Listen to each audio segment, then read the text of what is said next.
Introduction to iron arm training and the steel rings, Ding Dang Xing. The ring is made of steel. In order to enhance the strength, speed, hardness, and endurance of the body, the special steel ring is placed on the arms and practiced with different movements and postures. The number of rings is equal on each arm. The practice of using steel rings originated in the late Ming and early Qing dynasties. The practice method of this school was passed down from the Beijing armed escort companies, and one of its leaders was Cheng Youlong. The martial arts teacher, Cheng Youlong, once worked as an armed escort and bodyguard in Beijing. After the disbandment of the armed escort company, he made a living by teaching martial arts, and he was a second-generation exponent of Bagua Zhang. From him I inherited 4 hanging basket forms, iron palm training, and iron arm training with the steel rings. The sandbags, the iron palm training, and the iron arm steel rings training were highly regarded by the armed escorts of Beijing. The iron arm steel ring training was formerly called ring dart because the rings were used as a throwing weapon, and this skill was practiced secretly. Previously, some people used lead in the rings, but this was abandoned because of lead's toxicity and the dull sound which it made. Later, iron ring were placed on the arms and training was done according to the certain martial arts postures and practice. One ring is about 1 kilogram, and practitioners can start with 6 rings of each arm or according to the individual's physical strength. It is best to use no more than 12 rings on each arm, about 24 kilograms, as too many rings will affect the movement ability of the arms. With this training, practitioners will increase their physical strength in 1 month, and in 3 months, strength, speed, and hardness of the arms will see a big increase. When iron ring are practiced, the sound should be crisp. In a quiet place, the sound of the iron ring can be heard for 5 or 6 miles. The iron rings were used a communication method by the armed escorts.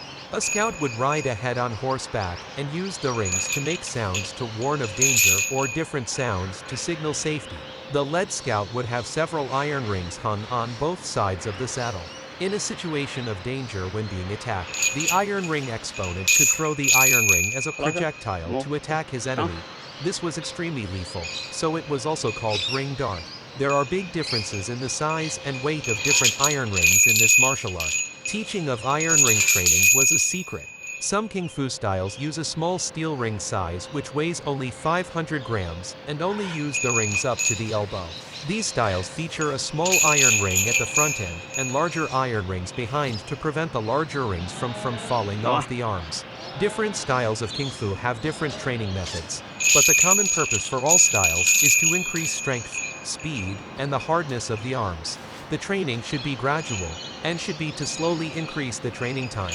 In my style, we place rings on the 4 arms, and hold 1 ring in each hand at the same time. Then we hold rings in a certain posture for a few minutes. After strength is gained doing the static postures, we start doing movements with the rings such as twisting movements and circular arm movements while still standing still. After a certain skill level is achieved, the practitioner will do a set of choreographed moves, called forms with the rings. This will help keep the training more interesting for the Kung Fu practitioner.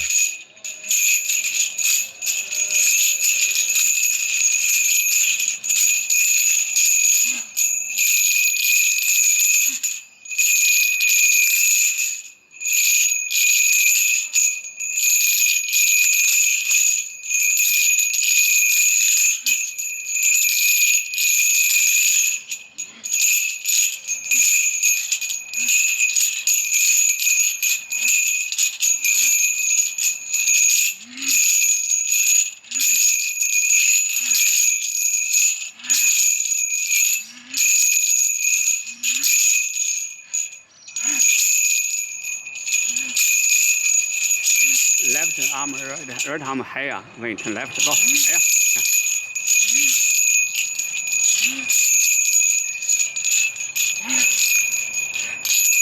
Chop it higher. Go. Right.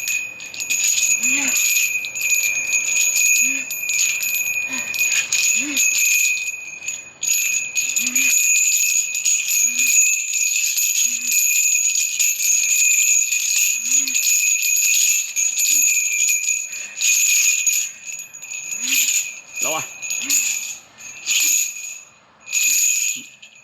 Ring is more higher. Ring is more. Go.